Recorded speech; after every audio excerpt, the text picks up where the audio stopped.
तीन तरीके के लोग हैं जिनको हमें नहीं लगता यूपीएससी करना चाहिए क्योंकि उनके बस की है नहीं। अब वो तीन तरीके के लोग कौन से हैं? सबसे पहले वो हैं जो डेली बेसिस पे कुछ भी सेक्रीफाइस करना नहीं जानते हैं। सेक्रीफाइस करने का मतलब ये है, आपने एक बड़ा गोल बना तो लिया है, अब उस गोल तक पहुंचने के लिए तुम्हें डेली डेली छोटे छोटे लॉलीपॉप मिलेंगे। लॉलीपॉप का मतलब ये है छोटी छोटी ऐसी चीज़ें मिलेंगी जिसमें तुम्हें मज़ा आएगा और वो मज़ा तुम्हें तुम्हारे गोल से दूर ले जाएगा।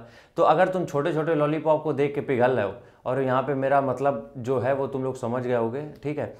हम वो कहना चाह रहे हैं कि जहाँ पे तुम्हें मज़ा आने लगे, जहाँ पे लगे कंफर्टेबल हो रहे हो, जहाँ पे लगे चीज़ें बढ़िया मज़ा आ रही हैं और वो तुम्हारे जहाँ पे तुम्हें पहुँचना है उसके खिलाफ हो, तो यकीन मानो तुम्हें तैयारी नहीं करनी चाहिए क्योंकि तुमसे नहीं होगी। दूसरी तरीके के वो लोग हैं जिनको ये लगता है कि वो सिर्फ हफ्ते में 2 दिन 3 दिन 4 दिन पढ़ के, जिनके कुल मिला के हम सीधे बताएं तो जो कंसिस्टेंट नहीं रह पाते, उनके लिए तैयारी नहीं है, बिल्कुल भी नहीं है।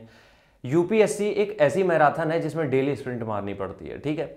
अब डेली स्प्रिंट मारने के लिए, लंबे समय तक मैराथन दौड़ने के लिए आपके अंदर एक वो होना चाहिए, जो आग, जो इसको कहते हैं ना, एक वाय होना चाहिए कि क्यों करना है, तभी आप कंसिस्टेंट हो पाओगे। और यूपीएससी की तैयारी में अगर कंसिस्टेंसी नहीं है तो यकीन मानो ये तैयारी भी नहीं है आपके लिए, क्योंकि कंसिस्टेंट आज यकीन मानो 5-5 साल लोग डेली बेसिस पे 8 घंटे की पढ़ाई कर रहे हैं, आज 5-5 साल, तब जाके यूपीएससी कर रहे हैं। कुछ होते हैं जिनके पहले टाइम में दूसरे टाइम में हो जाता है, लेकिन बहुत हमने ऐसे देखे 5-5 साल कंसिस्टेंट तैयारी कर रहे हैं। अगर उनको कोई जोर ज़बरदस्ती से करा रहा होता या उनका मन ना होता तो 5 साल कर पाते, नहीं कर पाते। तो अगर तुम अपने उस एग्ज़ाम के लिए कंसिस्टेंट नहीं हो डेली बेसिस पे, हमें नहीं लगता एग्ज़ाम तुम्हारे लिए है और हमें नहीं लगता है तुम्हें तैयारी करनी चाहिए।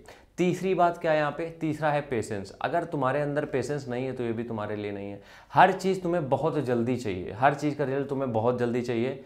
कई बार ऐसा होता है तुम्हारी तैयारी ऑन पॉइंट होने के बाद तुम्हारा प्रीलिम्स भी नहीं निकलता है। बहुत बार ऐसा होता है, बहुत लोगों के साथ हो भी चुका है कि तुमने भरपूर तैयारी करी है लेकिन तुम्हारा प्रीलिम्स भी नहीं निकला। और ये मतलब हम एक जनरल बात बता रहे हैं जो कि आजकल हो रहा है, ठीक है। तो अगर तुम्हारे अंदर पेशेंस नहीं है तो जाहिर सी बात है तुम पहली बार में अपने हथियार डाल दो कि प्रभु हमसे तो ना होना ये, ठीक है। तो ये चीज़ आपको याद रखनी है कि अगर आपके अंदर पेशेंस नहीं है, आप किसी चीज़ का वेट नहीं कर सकते हो, तो ये एग्ज़ाम आपके लिए नहीं है। और ये तीनों चीज़, बहुत कम ऐसे लोग होते हैं जिनमें तीनों चीज़ ना हो, मतलब हो, सॉरी, बहुत कम लोग होते हैं कि जिनमें पेशेंस भी हो, जिनमें सेक्रीफाइस करने की क्षमता भी हो और जिनके अंदर एक डेली कंसिस्टेंट बेसिस का जो डिसिप्लिन होता है वो भी हो। तो अगर ये तीन चीज़ें हैं तो यूपीएससी आपके लिए बिल्कुल दरवाजे खोल रहा है। लेकिन अगर इन तीनों चीज़ों में ही आपकी कमी है तो ये तीनों चीज़ ही मेन पिलर हैं आपकी तैयारी का, ये समझ लो। अगर ये तीनों चीज़ें नहीं, आप यूपीएससी का सोचो भी मत, हम तो कहेंगे फॉर्म भी मत डालो। डीमोटिवेट किसी को नहीं कर रहे हैं। अगर आप इस चीज़ पे काम कर सकते हो तो बेस्ट है। अगर काम कर सकते हो इन तीनों चीज़ों पे तो बेस्ट है। लेकिन अगर ये तीनों चीज़ें कमज़ोर है तो हमें नहीं लगता एग्ज़ाम आप क्रैक कर पाओगे कभी भी लाइफ में। राम राम।